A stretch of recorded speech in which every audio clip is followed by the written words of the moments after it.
Hello दोस्तों, good morning. मैं कानपुर आ चुका हूँ। अब मैं कानपुर किराने मंडी में हूँ। ये किराने की मार्केट है। ये कानपुर की दुकानें हैं, किराने की मार्केट है। अभी मार्केट ओपन हो रही है। यहाँ से मैं किराना मार्केट होते हुए सब्जी मंडी जा रहा हूँ। अभी मैं सब्जी मंडी पहुँचूँगा।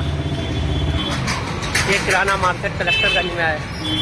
रेलवे स्टेशन के पास पड़ता है। Collector central railway station Kanpur. सुबह सुबह मार्केट ओपन हो रही है।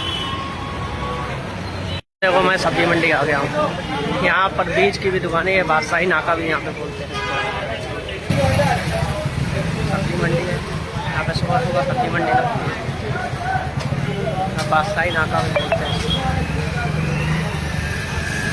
यहाँ पर बीज भंडार की भी दुकान है। कानपुर में बीज की दुकानें यहीं पे है, बादशाही नाका में।